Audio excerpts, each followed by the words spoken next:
Tout le monde, j'espère que vous allez bien. Je vais attendre un peu que vous vous branchiez. C'est bizarre, c'est pas comme d'habitude aujourd'hui, c'est très différent. Mon nom est René Sévigny et je propos. Je viens vous voir, je viens vous faire un petit coucou, voir comment vous allez. Et cette semaine, ben, j'avais le goût qu'on parle de comment est-ce que c'est que vous imaginez la vie d'après, vous autres. Comment est-ce que c'est que vous imaginez ça? J'aimerais ça savoir, mais je le sais qu'il y a beaucoup, beaucoup de gens qui voient ça comme étant un après meilleur, un après extraordinaire ailleurs, mais en tout cas.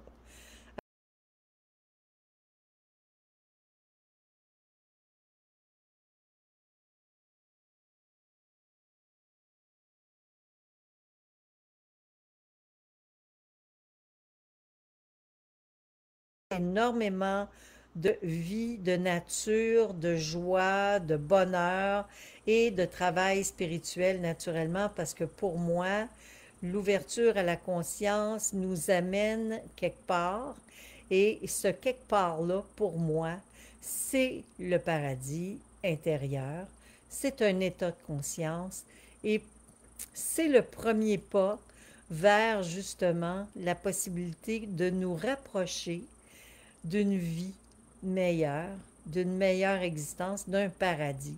Parce que souvent, on s'imagine qu'après cette vie-ci, on va aller enfin dans un jardin d'Éden, on va enfin vivre dans un lieu paradisiaque. Eh bien, salut Suzanne, salut Hélène, salut André-Ange, salut tout le monde. Je suis contente de vous voir. Salut Manon, salut Michel. Je ne sais pas si ça va couper ou ça va pas couper aujourd'hui. C'est jamais pareil. Des fois, c'est pas évident. Des fois, ça coupe dernièrement parce que ça a l'air qu'il y aurait... La raison, ça serait qu'il y a trop de feuilles dans les arbres et les courants passent pas. Mais je crois pas tellement à cette histoire parce que pour moi, c'est inacceptable de penser que ça peut être cette raison-là qui fait que j'ai du mal à faire mes lives maintenant. Parce que pendant des mois et des mois, j'en ai fait sans problème. Et tout à coup, c'est devenu extrêmement difficile. Alors là, ça coupe, puis c'est pas évident pour les gens qui veulent m'écouter. Il y a même des gens qui n'arrivent pas à me voir. Salut Chantal, je suis contente de vous voir.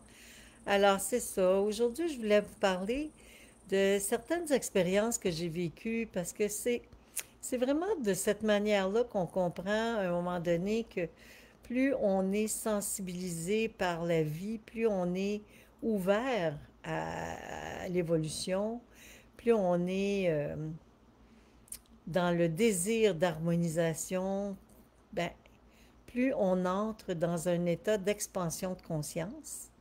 Et automatiquement, on arrive à percevoir des choses que d'autres ne pourront jamais percevoir autrement que en entendant parler. Et je sais que la plupart des gens ne voient pas nécessairement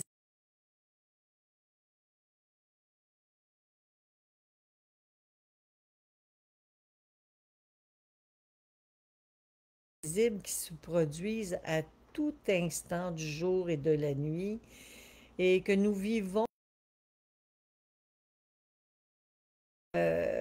dans un aquarium où il y a des manifestations invisibles qui peuvent surgir.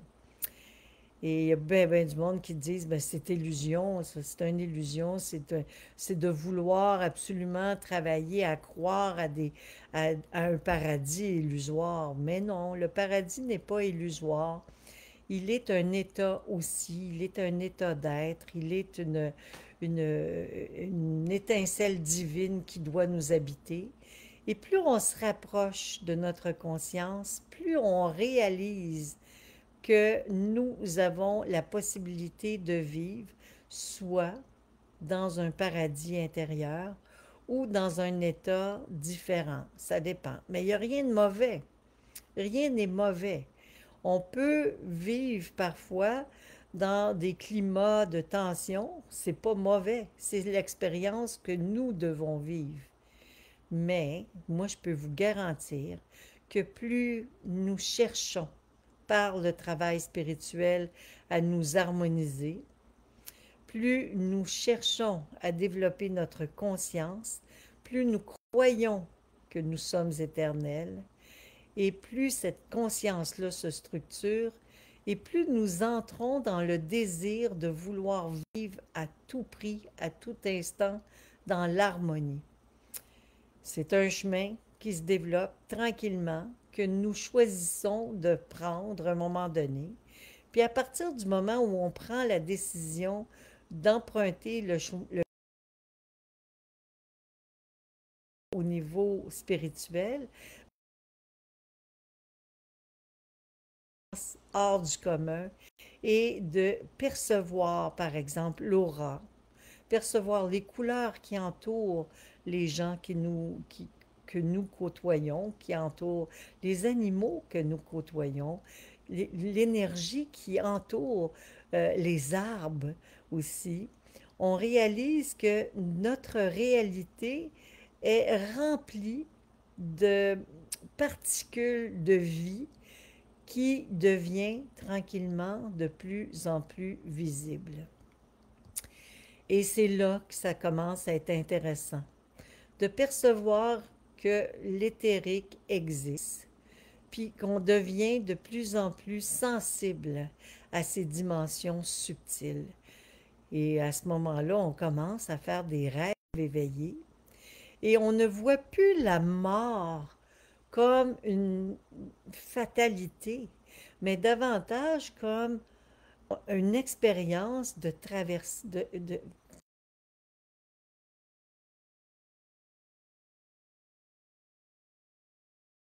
lieu, tout simplement. Et cet autre lieu, il est comment? Cet autre lieu de la conscience de chacun de nous. Pour certains, ça va être un lieu qui va ressembler aux églises. Et pour d'autres, ça va être un lieu paradisiaque dans un sens rempli de verdure, de fleurs, de beauté. Mais moi, ce que je peux vous dire, c'est que ce matin, pendant ma méditation du matin, parce que tous les jours, je fais une méditation lorsque je me lève le matin, c'est sacré pour moi, c'est la première chose, la prière, la méditation. Je me disais, mais mon Dieu Seigneur, comment est-ce qu'on a pu s'égarer à ce point? Comment est-ce qu'on a pu ne pas nous conscientiser à ce point par rapport à la beauté de l'énergie de la vie, de la nature? Parce qu'en fait, plus nous développons notre conscience, notre sensibilité, plus nous percevons, oui, les êtres invisibles, les anges, les éléments de la nature invisible, mais plus aussi nous percevons que nous n'avons plus envie du tout, du tout, du tout de que ça soit toujours agréable, avoir des préoccupations, des embûches, des inquiétudes, des périodes plus sombres. Mais on sait une chose, c'est que notre but premier est de vouloir créer dans notre environnement immédiat un lieu saint, un lieu sacré, un mini paradis terrestre. Parce que pour moi, c'est sûr que les gens qui sont partis, qui ont quitté, qui sont décédés, je suis dans la capacité d'imaginer qu'ils sont dans un lieu merveilleux. Mais c'est sur Terre que nous avons un rôle des plus importants à jouer. Et c'est sur Terre que nous devons amener cette magnifique dimension, ce paradis terrestre. C'est sur Terre que nous devons transformer chaque pouce carré de notre environnement pour en faire un Éden, un paradis exceptionnel, extraordinaire. Parce que si on n'arrive pas à le percevoir, à le voir, ça ne l'empêche pas d'être là, d'être partout autour de nous. Puis je me souviens, moi,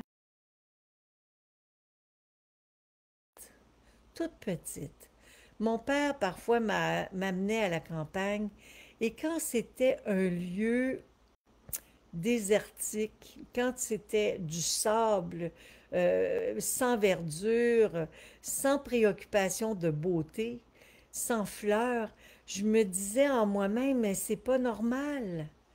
Ça allait pas. J'étais toute petite et j'avais déjà cette conscience-là, et je suis certaine que vous tous l'aviez aussi. Ce sentiment désertique n'était pas normal, n'était pas logique. Parce qu'en fait, quand j'imagine un lieu paradisiaque, moi, c'est pas bleu poudre, c'est pas rose nanane, c'est un lieu rempli de vent, de vitalité pure, d'air pur aussi. Et pourquoi je vous dis ça? Ben parce que il m'est arrivé de vivre des expériences extraordinaires et de les vivre dans des moments magiques, mais toujours en vivant cette expérience-là, j'ai réalisé à quel point la vie, même dans mes rêves, était colorée.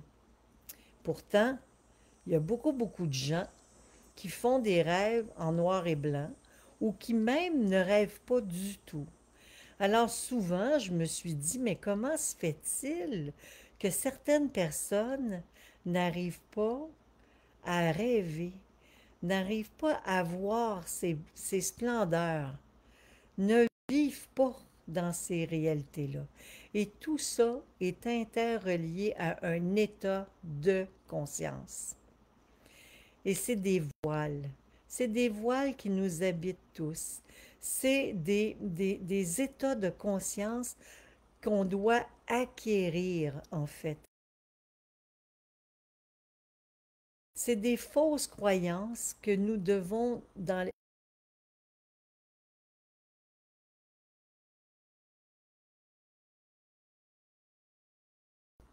mais un jour ou l'autre, tôt ou tard, chacun d'entre nous découvrons la possibilité de vivre éternellement. Et à partir du moment où on commence à réaliser que nous sommes éternels, on n'a plus envie de faire autre chose que de s'améliorer à chaque instant et de faire en sorte que notre environnement soit le plus que possible dans un état d'harmonie parfaite. Moi, j'ai voyagé, j'ai eu la chance de vivre des expériences extraordinaires, et je suis même allée jusque dans un lieu que la Terre a en soi, qui s'appelle l'Agartha, Shambhala. Ce lieu qui est à l'intérieur de la Terre, où la plupart, il demeure à la fin du jour, comme j'ai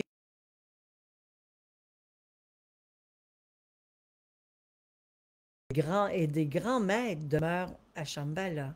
Et vous autres aussi, avez-vous pensé que vous auriez pu aussi un jour vivre à l'intérieur de la Terre, et qu'à l'intérieur de la Terre, il existe un lieu éthérique qui peut être visité par vous à force d'enlever des voiles dans votre conscience et de croire en votre pouvoir psychique, vous pouvez y avoir accès. J'ai visité ce lieu. Un jour, on m'a kidnappé pour m'y amener. Et ce jour où j'ai été kidnappée pour y aller, ça a été une journée fabuleuse. Ça a été un moment magique dans ma vie parce que ça faisait des années que je faisais un travail,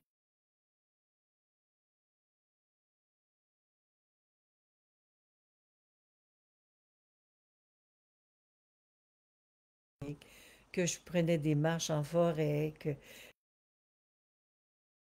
la terre, les êtres de l'invisible.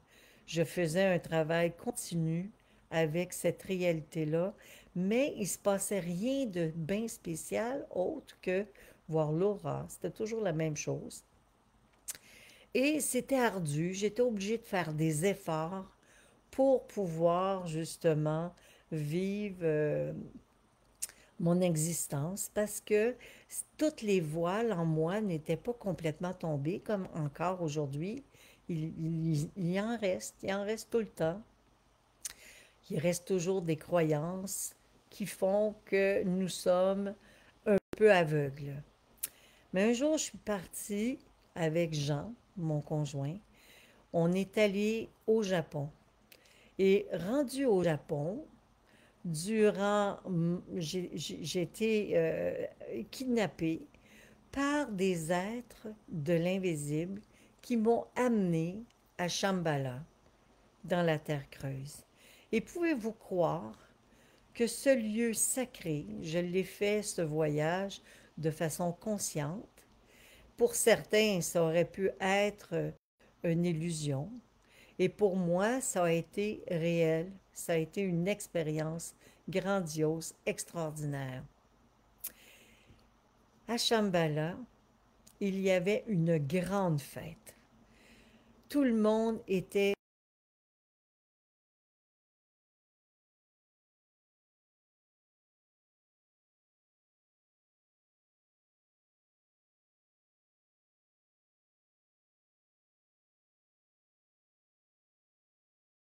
période de l'ouverture printanière. Alors, automatiquement, ça devait être la fête du printemps qui était célébrée. Alors, on avait énormément de couleurs. C'était le paradis parfait. La verdure, c'est inexprimable. La beauté du lieu que j'ai pu percevoir à ce moment-là. Et c'est à partir de cette journée sacrée dans ma vie que j'ai pu comprendre que le paradis était ce lieu que nous cherchons tous à recréer sur Terre. Et puis c'est pour cette raison que ce matin, pendant ma méditation, quand je repensais à tout ça, je me disais, mon Dieu, qu'on s'est égaré en polluant notre planète comme nous l'avons polluée, en ne prenant pas soin de la beauté de la vie qui nous entoure et en se déconnectant de cette réalité-là, en priant et en espérant le paradis à la fin de nos jours, quand en fait on vit déjà dedans et que c'est sur Terre que nous devons nous réaliser pleinement et que tranquillement, ça commence à être compris par les gens. Parce qu'il y a de moins en moins, bien, il y en a encore beaucoup malheureusement, qui croient vraiment que le paradis, ça n'existe pas, qu'ils ne le portent pas en eux, et qui pour eux, ben, la vie, c'est un grand désert de dormir éternellement, jusqu'à ce qu'ils s'éveillent. Je sais pas, à la fin du jugement dernier, ou ça dépend des croyances. Mais c'est ces croyances-là, de se libérer de toutes ces croyances inutiles qui nous habitent et qui nous éloignent de ce senti, de cette vibration, de cette ouverture que je trouve des plus importantes. Et comment on peut développer ce senti? Comment on peut faire en sorte de vibrer avec cette dimension divine, cette dimension paradisiaque? Mais c'est justement en étant conscient de la beauté qui nous entoure et en cherchant par tous les moyens, tout le temps, chaque instant, d'harmoniser notre environnement et de faire de notre lieu de vie un Éden, un paradis. De faire un travail énergétique de reconnaissance avec la pureté, avec la beauté, avec les splendeurs qui sont là, et de faire en sorte que s'il n'y en a pas de splendeur, de voir qu'est-ce que c'est qui pourrait être fait pour améliorer le lieu. Alors moi, toute petite, quand j'étais avec mon père à la campagne, que je voyais que le lieu n'était pas en harmonie, je me disais, ah mon Dieu, les gens ont oublié de planter des fleurs ici. Les gens ont oublié de cultiver la terre. Les gens ont oublié de planter des arbres. Il faudrait bien le faire maintenant. Alors que lorsque j'allais dans un lieu où la verdure était à son comble, je me disais, je me réjouissais de cette énergie magnifique et c'est comme ça que j'ai commencé à percevoir les esprits de la nature.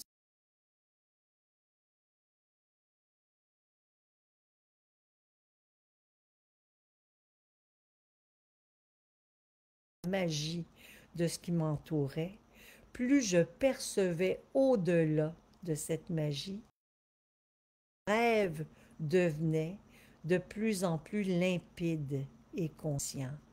Mes sorties de corps, mon voyage astral, mes voyages à Shambhala sont devenus de plus en plus précis et clairs.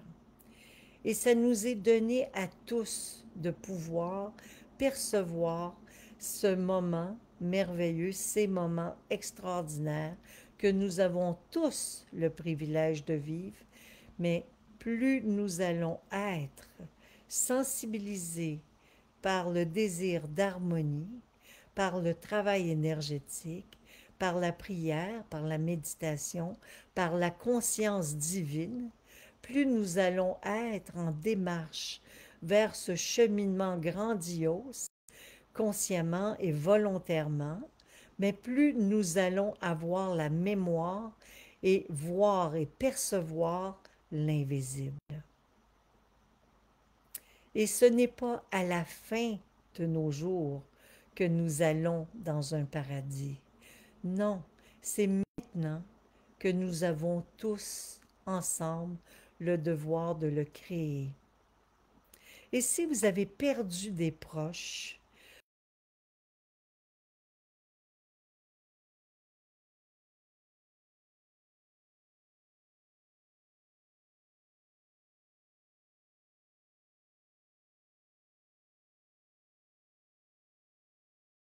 imaginez-les dans un lieu de splendeur, de beauté. Vous allez pouvoir les aider si ce n'est pas encore fait. Normalement, à la fin de nos jours, lorsqu'on on part, oui, dans un monde autre. Mais il y a souvent des temps de repos, un temps de tampon qu'on appelle nécessaire avant de pouvoir lâcher prise de notre ego, de notre personnalité, parce qu'on a des confusions, parce qu'on a des guerres qui nous habitent. Et tant que ces guerres-là nous habitent, on ne peut pas atteindre cet état de paix et d'harmonie.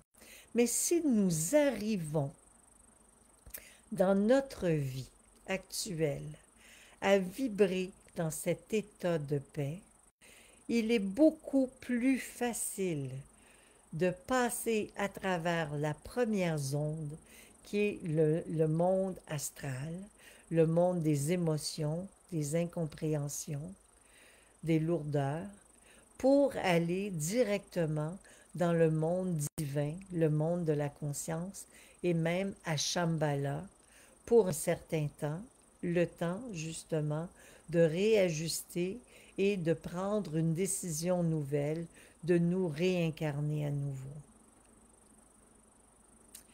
Parce que voyez-vous, nous avons la chance d'évoluer sur une terre que nous avons choisie depuis fort longtemps. Et cette terre que nous avons choisie, nous l'avons choisie pour faire, pour créer, pour lui apporter les ressources nécessaires de ce paradis exceptionnel. C'est à nous de créer nos états de conscience multiples qui vont nous permettre de recoller nos ailes et d'accéder à cet état grandiose de pouvoir qui nous habite tous, créer un environnement merveilleux.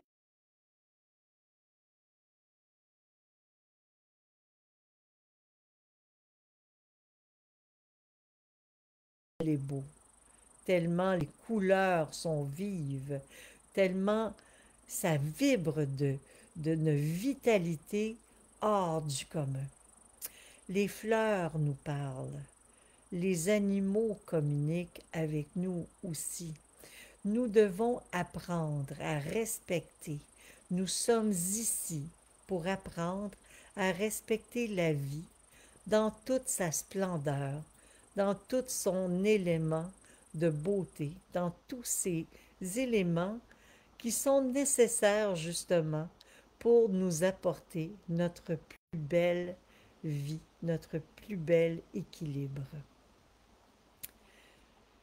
Chaque élément du monde, nous devons apprendre à l'aimer.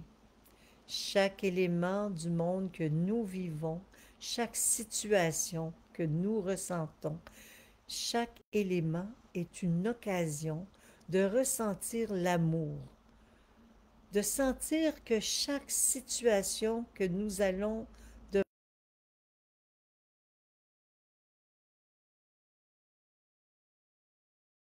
nous l'améliorons si ce n'est pas encore le cas.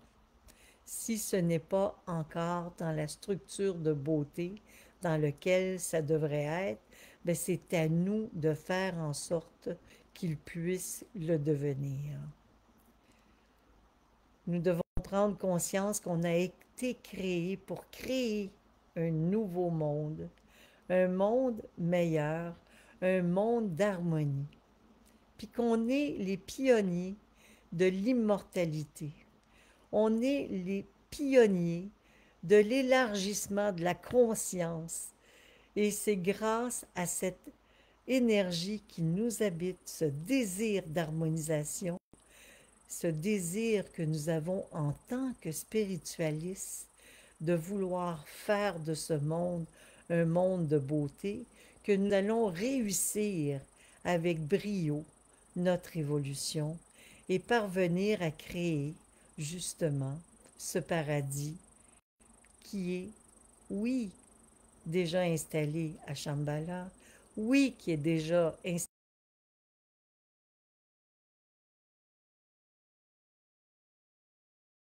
Allez vouloir revenir,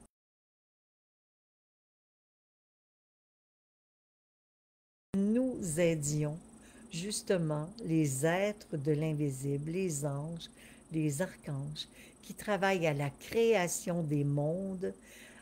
Nous aussi, nous faisons partie de cette génération angélique qui devons créer en tant qu'Élohim le monde terrestre. Et nous devons créer ce monde dans un paradis exceptionnel. Et quand on va être parti de l'autre côté, on va vouloir se réincarner et on va vouloir indéfiniment vivre. Comme me disait mon petit Raphaël cette semaine, Lou Raphaël est extraordinaire. À un moment donné, mon petit-fils, qui a 5 ans, me dit, tu sais, grand-maman, moi, je suis un enfant, mais toi, grand-maman, tu as déjà eu un enfant qui est ma mère. J'ai dit oui.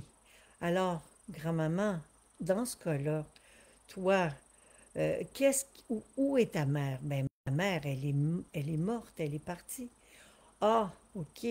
Alors, il comprenait le cycle de la vie et il m'expliquait le cycle de la vie. Il m'a dit, tout simplement,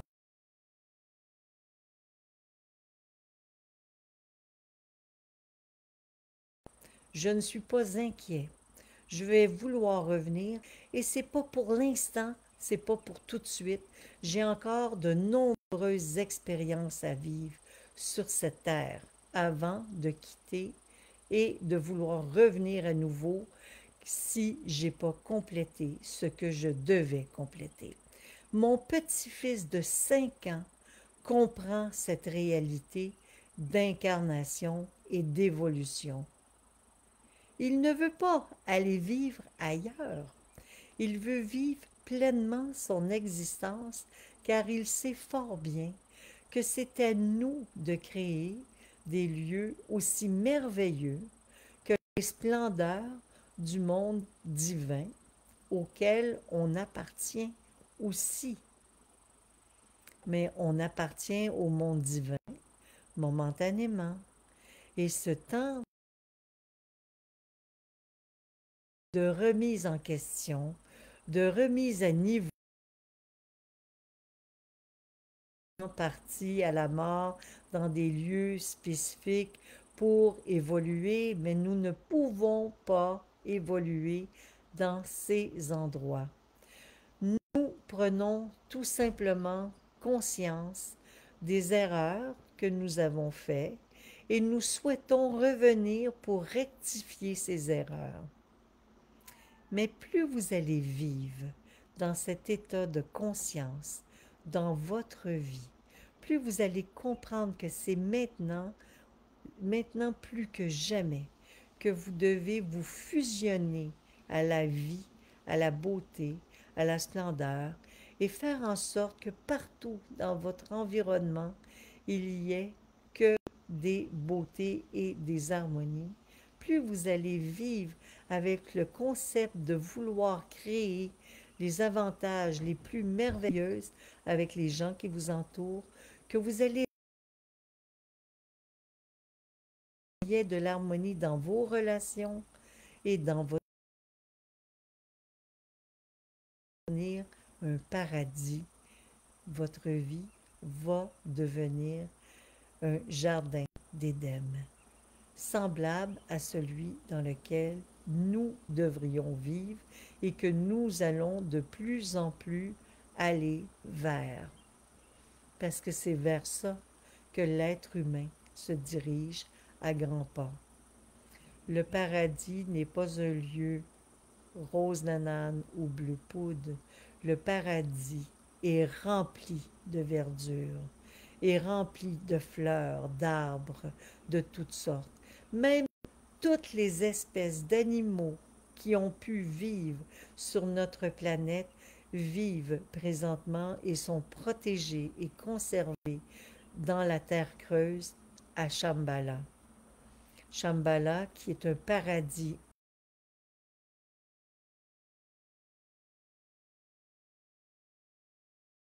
extraordinaire à l'interne. Et c'est pour cette raison à l'extérieur de certaines planètes. Elle existe partout, partout. Il y a des lieux sacrés, partout.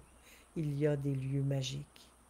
Mais c'est à nous de faire en sorte de pouvoir justement défaire les nœuds et les incompréhensions qui nous habitent, les inconforts, d'harmoniser notre énergie pour pouvoir percevoir toute cette beauté des mondes et voler vers ces réalités sans être arrêté par notre croyance fermée, par notre fermeture de conscience. Élargissons nos consciences, travaillons à nous alléger, travaillons à percevoir les énergies de la beauté de la vie, allumons toutes les lumières qui nous habitent pour que nous puissions justement accéder à ce paradis grandiose, ce paradis terrestre. Le paradis n'est pas à l'extérieur de nous. Le paradis est un état de conscience et qui est développé au fur et à mesure que nous reconnaissons l'harmonie, la beauté et que nous prenons conscience du bien fondé de la vie. Que Dieu n'est pas un méchant qui nous condamne, mais bien au contraire, qui nous apporte les ressources nécessaires pour notre évolution, pour notre expansion, et que c'est à nous de faire tout simplement le choix, de choisir que nous soyons justement dans un élan de paix, d'harmonie, des gens qui nous entourent et de faire en sorte que chaque individu qui nous entoure soit dans un état d'harmonie parfaite, de percevoir partout l'harmonie du Créateur, de ressentir cette harmonie là où elle se trouve, de la perturber partout, c'est-à-dire de l'apporter, de la manifester partout, de cesser de penser que l'Éternel vit est ailleurs, elle est déjà là, elle est déjà en nous. Et plus vous en serez conscient, plus ça sera facile pour vous de rentrer dans ces expansions d'harmonie, d'amour, de joie, de paix, qui seront pour vous la fondation de votre vie. L'harmonie, l'amour, la joie, la paix doit devenir pour nous tous le fondement de notre existence. Notre mental doit arrêter de raconter des histoires d'horreur. Notre mental doit poursuivre la création du divin, car nous sommes des êtres divins qui se sont réincarnés depuis fort longtemps à plusieurs reprises pour vivre multiples expériences qui nous ont permis de nous développer et de nous amener dans une sensibilité extrême, dans des états de grâce, qui nous apportent la possibilité de rayonnement et toute cette expérience, cette richesse d'incarnation multiple que nous avons eue est là pour nous permettre de comprendre que nous sommes éternels et que par cette éternité, nous avons l'opportunité de tout le temps nous améliorer et d'apporter surtout sur la planète le paradis qui est céleste, qui est divin, qui est déjà par particule, par période, par, par période, oui, installé déjà dans certains endroits, mais qui a encore place à l'amélioration, on va se le dire. Il y a beaucoup, beaucoup d'améliorations encore à apporter. Beaucoup de déchets qui doivent être nettoyés. Le jour où on comprendra l'importance de créer de notre planète, créer sur notre Terre un paradis divin.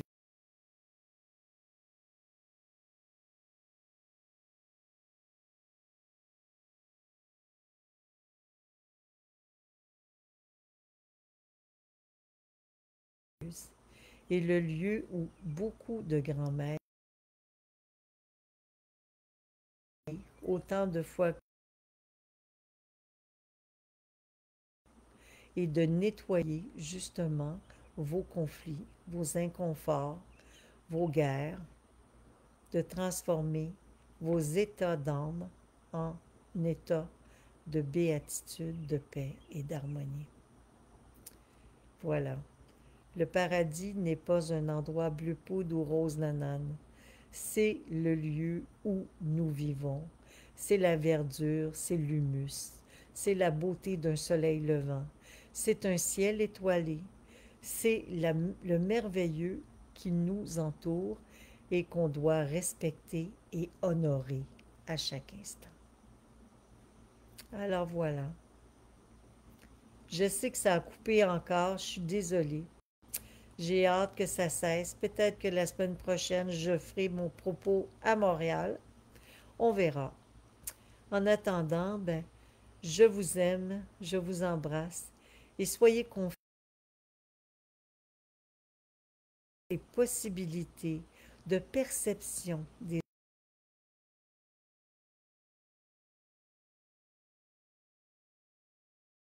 et que nous avons parfois l'opportunité de croiser à notre insu sans s'en rendre compte et d'autres fois en s'en rendant compte.